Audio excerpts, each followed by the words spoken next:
नमस्कार। अपना प्रदेश उत्तर प्रदेश उत्तराखंड देख रहे हैं आप। मैं हूं आपके साथ पूजा मोहन पांडे। खबरों की शुरुआत करते हुए सबसे पहले आपको बता दें कि राजधानी लखनऊ में इस समय सीएम आवास पर योगी आदित्यनाथ की अध्यक्षता में कैबिनेट की बैठक चल रही है, जिसमें कई मंत्री शामिल हुए हैं। आपको ये भी बता दें कि इस बैठक में कई अहम प्रस्तावों को मंजूरी मिल सकती है। तो वहीं अनुपूरक बजट के प्रारूप को लेकर इस बैठक में अहम चर्चा हो सकती है। कल से विधानसभा का मानसून सत्र शुरू होने वाला है और ऐसे में अनुपूरक बजट पेश करने की तैयारी में है योगी सरकार। और उसके एक दिन पहले शाम को ये बैठक बेहद महत्वपूर्ण हो जाती है। सूबे के तमाम हालातों की चर्चा करते हुए इस बार के बजट में क्या कुछ खास रहना चाहिए, इन बिंदुओं पर चर्चा हो सकती है। साथ में तीसरी लहर को चर्चा हो सकती है। तमाम ऐसे बिंदु हैं जिन पर मुहर लगनी बाकी है। इस खबर पर ज्यादा जानकारी के लिए ग्राउंड जीरो का रुख कर लेते हैं। हमारे साथ संजीव कपासिया मौजूद हैं राजधानी लखनऊ से। संजीव, क्या कुछ अपडेट है आपके पास? बिल्कुल पूजा, देखिए मैं इस समय मुख्यमंत्री आवास पर मौजूद हूं और मुख्यमंत्री की अध्यक्षता में कैबिनेट की बैठक चल रही है। कल से उत्तर प्रदेश में विधानसभा के मानसून सत्र की शुरुआत होनी है और इससे पहले जो उत्तर प्रदेश की योगी सरकार अनुपूरक बजट पेश करेगी, उस पर मंत्रियों से चर्चा के बाद प्रस्ताव लाया जा सकता है। अमूमन यही होता है कि जब कोई सत्र की शुरुआत होती है उससे पहले प्रदेश की सरकार की कैबिनेट की बैठक होती है, उसमें उस प्रस्ताव को पास किया जाता है। इसके अलावा जो जनसंख्या नियंत्रण का कानून है उस पर चर्चा हो सकती है। इसके अलावा उत्तर प्रदेश के विकास के लिए तमाम कई मुद्दों पर चर्चा हो सकती है। अब इस समय मुख्यमंत्री की अध्यक्षता में मुख्यमंत्री आवास पर बैठक चल रही है। बैठक के बाद पता चलेगा कि आखिर किन किन प्रस्तावों पर इस योगी कैबिनेट की बैठक में मोहर लगी है। लेकिन एक बात साफ तौर पर तय है पूजा की अगले साल उत्तर प्रदेश में विधानसभा के चुनाव होने हैं और कहीं ना कहीं लोक लुभावन जो सप्लीमेंट्री बजट है उत्तर प्रदेश की योगी सरकार द्वारा बिल्कुल, और कई सारे इंडिकेशंस भी मिलते हैं संजीव, क्योंकि अभी कुछ देर पहले ही मसौदा, जनसंख्या का जो मसौदा है 260 पन्ने से ज्यादा का ये मसौदा है और वो मुख्यमंत्री को आयोग की तरफ से सौंप दिया गया है, जिसमें तमाम तरह की जो रिस्ट्रिक्शंस हैं, तमाम तरह की जो बातें हैं वो लिखी हुई हैं। ऐसे में ये भी माना जा रहा है कि अनुपूरक बजट के साथ साथ इस अमेंडमेंट को भी कहीं ना कहीं पटल पर रखा जा सकता है। बिल्कुल पूजा, देखिए मुख्यमंत्री योगी आदित्यनाथ की छवि की बात करें तो ओवरऑल हिंदुत्ववादी चेहरे के तौर पर उन्होंने नई पहचान बनाई है। चाहे बंगाल के चुनाव हो, मुख्यमंत्री योगी आदित्यनाथ की डिमांड बंगाल से लेकर बिहार तक आती थी। अब उत्तर प्रदेश में 2022 के उनके गृह राज्य में विधानसभा के चुनाव होने हैं तो कहीं ना कहीं 3 तलाक, लव जिहाद, सीए, एनआरसी और तमाम ऐसे मुद्दे हैं जिन पर योगी आदित्यनाथ की छवि और ज्यादा निखरी है। अब जनसंख्या नियंत्रण कानून इस अनुपूरक बजट के साथ साथ मानसून सत्र में पेश किया जाएगा तो कहीं ना कहीं ये मैसेज देने की कोशिश उत्तर प्रदेश की लोगों को, उत्तर प्रदेश की जनता को कि मुख्यमंत्री योगी आदित्यनाथ साफ तौर पर उत्तर प्रदेश में कानून व्यवस्था और अन्य मुद्दों पर लेकर पूरी तरीके से मुखरता के साथ रहते हैं। पूजा, बहुत शुक्रिया संजीव, हमारे साथ जुड़ने के लिए, अहम जानकारी ग्राउंड जीरो से साझा करने के लिए। प्रदेश के राज्य विधि आयोग के चेयरमैन जस्टिस एएन मित्तल ने जनसंख्या नियंत्रण कानून का जो मसौदा है वो राज्य सरकार को सुपुर्द कर दिया है। बताया ये भी जा रहा है कि रिपोर्ट में वन चाइल्ड पॉलिसी को प्रोत्साहन देने पर जोर दिया गया है। प्रदेश सरकार ने 11 जुलाई को विश्व जनसंख्या दिवस के मौके पर नई जनसंख्या नीति 2021-30 जारी की थी। माना यह भी जा रहा है कि कल से शुरू हो रहे विधानसभा के मानसून सत्र में इसे पेश किया जा सकता है।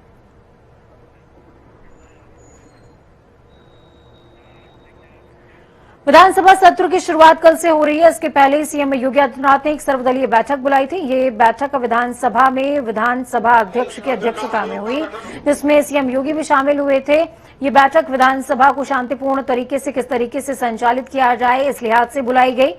उत्तर प्रदेश विधानसभा सत्र 17 अगस्त से शुरू हो रहा है, यानी कि कल से, और 24 अगस्त तक जारी रहेगा। इस बीच माना यह भी जा रहा है कि 18 या फिर 20 तारीख को योगी सरकार की तरफ से अनुपूरक बजट पेश किया जाएगा। सभी नेताओं ने एक स्वर से कहा कि हम चलाने में हर तरह का सहयोग करेंगे, सदन चलना चाहिए। बैठक में संसदीय कार्य मंत्री जी भी उपस्थित थे, उन्होंने भी सदन की कार्यवाही सुचारू रूप से संचालन के लिए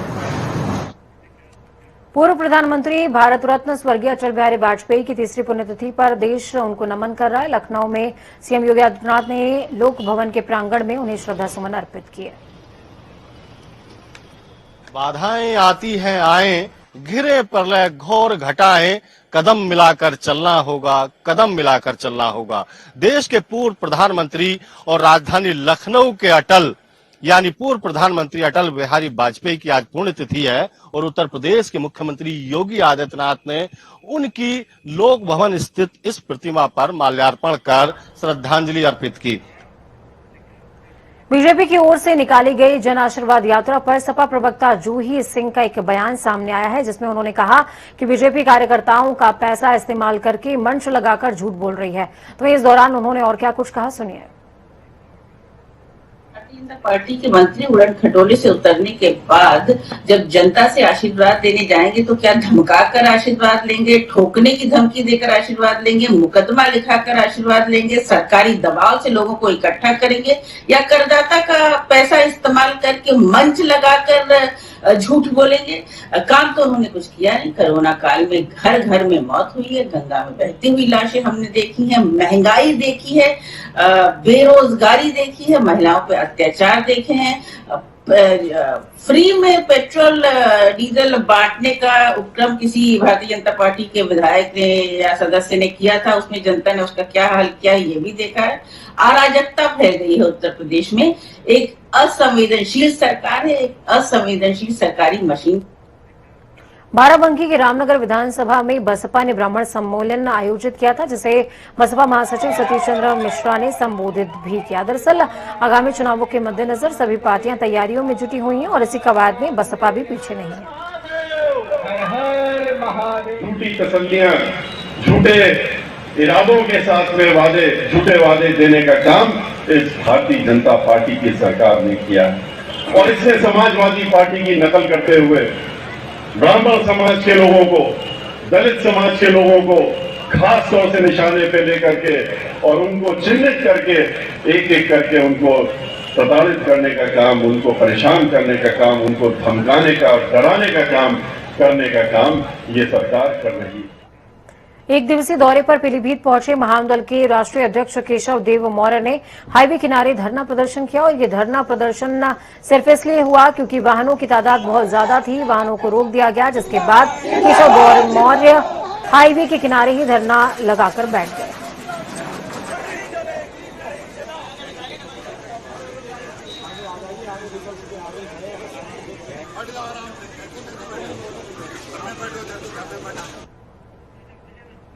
यात्रा रुकने पर केशव देव मौर्य का धरना प्रदर्शन देखने को मिला था। केशव देव मौर्य का आरोप प्रशासन ने गाड़ियां रोकी थी और इस दौरान उन्होंने तमाम कई तरह की मांगे भी साझा की थी।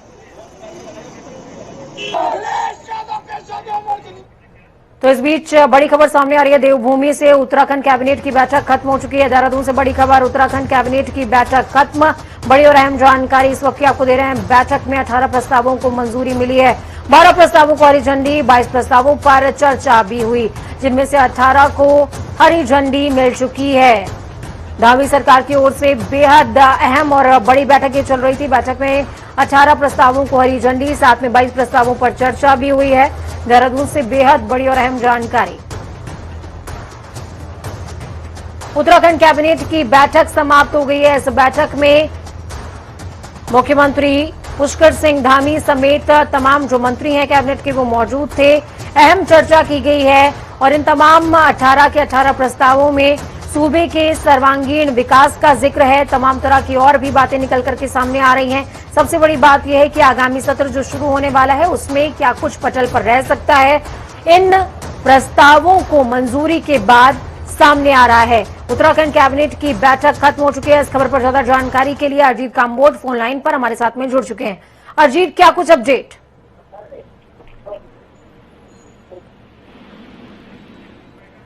अजीत, कैबिनेट की बैठक खत्म हुई है, क्या कुछ अपडेट है? बिल्कुल मुझे आपसे कुछ ही देर पहले राज्य कैबिनेट की बैठक समाप्त हुई है, जिसकी औपचारिक जानकारी तो नहीं दी गई है, लेकिन सूत्रों के हवाले से जो बात निकलकर सामने आ रही है तो 21 प्रस्ताव राज्य कैबिनेट की बैठक में चर्चा को लेकर आए थे, जिनमें से 18 को मंजूरी दे दी गई है। हालांकि ऑफिशियली इसकी कोई प्रेस ब्रीफिंग नहीं की गई है। कल 23 तारीख से विधानसभा का सत्र आई है, तो ऐसे में सूत्रों के हवाले से केवल यही जानकारी दी जा रही है। और बड़ी खबर इस वक्त की यह है कि जो पूर्वी पाकिस्तान, जो बंगाली समुदाय उत्तराखंड में निवास करता है, उनके जो सरकारी दस्तावेज होते थे उन पर दर्ज होता था, उसको राज्य कैबिनेट ने हटा दिया है और इसी के चलते यहाँ पर बंगाली समुदाय से जुड़े लोग काफी संख्या में पहुंचे थे मुख्यमंत्री पुष्कर सिंह धामी का धन्यवाद अदा करने। साथ ही जो 3 विधानसभा है, अरुण पांडे जो कैबिनेट मिनिस्टर है जबलपुर से, उनकी विधानसभा, सितारगंज से शरद पहुना है उनकी विधानसभा, तो उन लोगों के साथ उनके मुख्यमंत्री का धन्यवाद दिया गया है कैबिनेट के बाद में। जी बहुत शुक्रिया अजीत, हमारे साथ जुड़ने के लिए, अहम जानकारी ग्राउंड जीरो से साझा करने के लिए। तो बैठक में 18 प्रस्तावों को मंजूरी और विस्तृत जानकारी अजीत कंबोज ने आपसे साझा करी है कि किस तरीके से बंगाली समुदाय के लोग विशेष आभार प्रकट करने के लिए पुष्कर सिंह धामी का पहुंचे थे। यूपी में 18 मार्च 2020 को कोरोना लॉकडाउन की वजह से बंद हुए स्कूलों में आज रौनक लौटी। स्कूलों में आज से 9वीं से लेकर के 12वीं तक की कक्षाएं खोल दी गई। स्कूल सभी ट्रांसपोर्ट सुविधा फिलहाल अभी तक नहीं देगा, क्योंकि संचालकों का साफ तौर पर कहना है कि जब तक हालात सामान्य नहीं होते ये सुविधा नहीं दी जाएगी।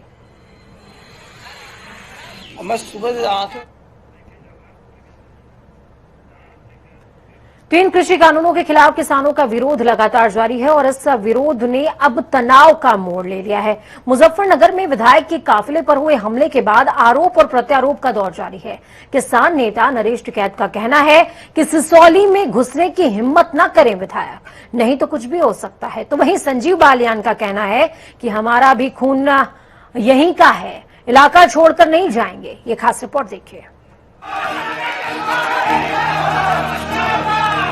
पश्चिम उत्तर प्रदेश जो हमेशा से ही सियासत का गढ़ बना रहा, जहां की आम राय बनाती है खास समीकरण। पश्चिम उत्तर प्रदेश में नए कृषि कानूनों को लेकर भारतीय जनता पार्टी और भारतीय किसान यूनियन एक बार फिर से आमने सामने और इनके बीच की ये तनातनी किसी से छिपी नहीं है। भारतीय किसान यूनियन की राजधानी कहे जाने वाले मुजफ्फरनगर के कस्बा सिसौली में इन दिनों कुछ ऐसा ही माहौल बना हुआ है।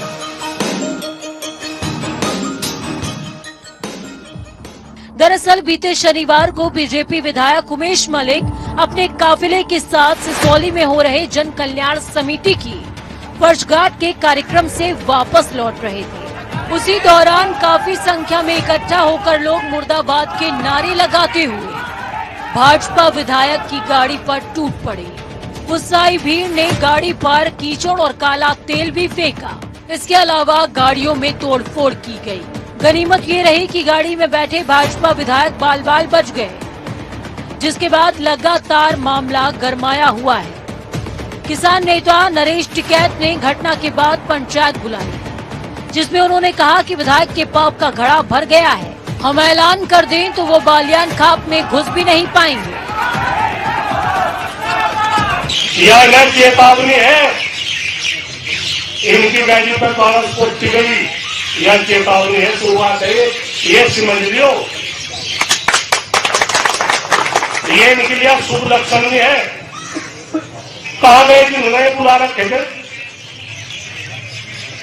और किसी को पता नहीं था, किसी को पता नहीं था कि इस तरह की बात होगी। अब इसे नरेश टिकैत की धमकी कहें या चेतावनी, लेकिन इस पंचायत के बाद ही केंद्रीय मंत्री संजीव बालियान ने भी सिसौली में पंचायत की। केंद्रीय मंत्री ने तो प्रशासनिक व्यवस्था पर ही सवालिया निशान खड़े कर दिए। उन्होंने कहा, कप्तान साहब से नहीं संभल रही है व्यवस्था तो बीच से हट जाए। नहीं रहेंगे, कोई खून है वो इलाका छोड़ कर नहीं जाना। किसी का बहम अपने दिमाग में तो बहम काट दो, बिल्कुल काट दो। और कप्तान साहब, या तो आप लोग कार्रवाई कर लो, नहीं बीच में बैठ जाओ। केंद्रीय मंत्री के आगे प्रशासन नतमस्तक दिखा। नतमस्तक होना लाजमी भी है, क्योंकि नरेश टिकैत ने अल्टीमेटम जो दे दिया है। समझौता होगा, इज्जत के साथ में समझौता होगा, नई बात होगी मुकदमे। यहाँ के विधायक की जो इस क्षेत्र का विधायक है उसके खिलाफ भी मुकदमा होगा और जिन्होंने बुलाए उनके खिलाफ भी मुकदमा होगा। किसान लगातार कृषि कानूनों के खिलाफ प्रदर्शन कर रहे हैं। पूरे देश में विरोध हो रहा है। किसान आगामी 5 सितंबर को एक बार फिर महापंचायत करने जा रहे हैं। 5 सितंबर की पंचायत बहुत बड़ी पंचायत हो जाएगी। रिपोर्ट तोड़ पंचायत होगी, बहुत दूर लोग तैयार किया होंगे। आप लोगों की सबकी जिम्मेदारी इनके का तो हम देखेंगे। वो लेकर ध्यान रखना वहां से 5 तारीख की पंचायत का ध्यान आप लोगों की मान सम्मान की है बात वो पंचायत।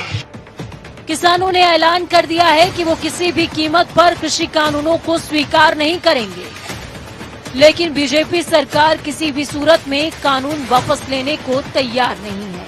कृषि कानूनों को लेकर ये तनातनी अब दूसरी तस्वीर बना रही है, ऐसी तस्वीर जिसमें हिंसा है, पथराव है और धमकी भी है। माहौल पूरी तरह खराब हो चुका है, जिसको लेकर आरोप प्रत्यारोप की सियासत भी जारी है। लेकिन इस माहौल को खराब कौन कर रहा है? किसान या नेता, या दोनों के बीच कुछ तथाकथित अराजक तत्व?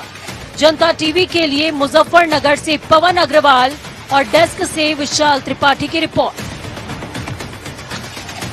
तो दूसरी तरफ समाजवादी पार्टी के सांसद आजम खान के लिए इलाहाबाद हाईकोर्ट से राहत की खबर सामने आई है। आजम खान की जौहर यूनिवर्सिटी का गेट गिराए जाने के आदेश पर इलाहाबाद हाईकोर्ट ने रोक लगा दी। स्टे लग चुका है। रामपुर के जिला जज के आदेश पर हाईकोर्ट ने रोक लगाते हुए यूपी सरकार से 4 हफ्ते में जवाब मांगा। वहीं ये भी कहा कि जवाब दाखिल होने तक किसी भी सूरत में कार्रवाई पर रोक रहेगी।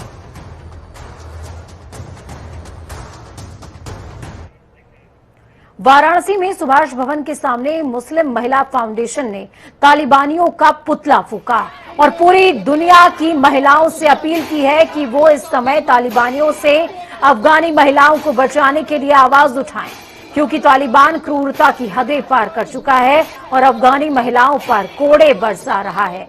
आज अगर महिलाएं एकजुट नहीं हुई तो अफगानिस्तान की सारी महिलाएं तालिबान की गुलाम बना दी जाएंगी। ऐसे में तालिबान पूरी दुनिया की महिलाओं के लिए खतरा बन जाएगा। आज तालिबान का पुतला फूंका गया है। तालिबान जो अफगानिस्तान के ऊपर क्रूरता कर रहा है, जो वहाँ तालिबान के महिलाओं के ऊपर, तालिबान के बच्चों के ऊपर, वहाँ के लोगों के ऊपर जो क्रूरता कर रहा है, जो वहाँ पे अत्याचार कर रहा है, आज उसके खिलाफ हम लोग यहाँ धरना प्रदर्शन कर रहे हैं, पुतला दहन कर रहे हैं। हम पूरी दुनिया के मुसलमानों से ये मांग कर रहे हैं, उनसे आग्रह कर रहे हैं कि आप लोग अफगानिस्तान के पक्ष में हर जगह आवाज उठाइए। तालिबान के हाथों बर्बाद हो रहे अफगानिस्तान की भयावह तस्वीरें सामने आ रही हैं। हर एक में बदहवासी और अनिश्चितता साफ तौर पर देखी जा सकती है। काबुल एयरपोर्ट का हाल सबसे बुरा। वहां इतनी अफरा तफरी मची कि अमेरिकी सैनिकों को फायरिंग करनी पड़ी। ऐसे में अफगानिस्तान की परिस्थितियों को लेकर सपा प्रमुख अखिलेश यादव ने ट्वीट करते हुए कहा कि काबुल में मानवता की रक्षा के लिए अंतर्राष्ट्रीय संगठनों को मध्यस्थता और शांति समझौते के लिए तत्काल सक्रिय होना चाहिए। भारत सरकार को वहां फंसे भारतीयों की सुरक्षा के लिए तुरंत इंतजाम करने चाहिए। हर भारतीय का जीवन बचाना सरकार का कर्तव्य है। आपको बता दें, ये ट्वीट अखिलेश यादव का उस दौरान का है जब तक भारत से C-17 ग्लोब मास्टर यहां से रवाना नहीं हुआ था।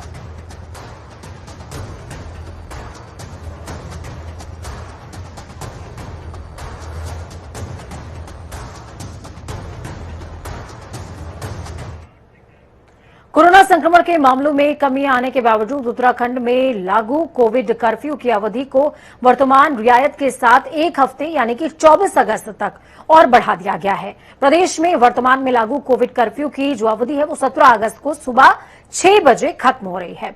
कोविड कर्फ्यू में सरकार ने लगभग सभी क्षेत्रों में रियायत दी है। बाजार नियमित रूप से सुबह 8 बजे से लेकर के रात को 9 बजे तक खोले जाएंगे। Shopping mall, cinema hall, gym 50% क्षमता के साथ खोले जा सकते हैं।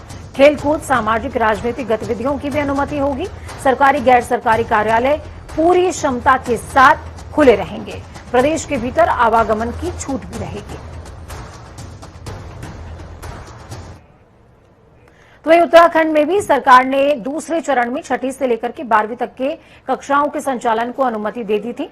प्रदेश में जूनियर हाई स्कूल के बच्चों ने स्कूल आना शुरू कर दिया है। स्कूल खुलने से जहां अध्यापकों और अभिभावकों में खुशी देखी जा रही है, तो वहीं स्कूली छात्रों में राहत भी देखने को मिल रही है, क्योंकि काफी समय से उनमें अटकलें थी इस बात की कि आखिरकार सिलेबस कैसे कंप्लीट होगा।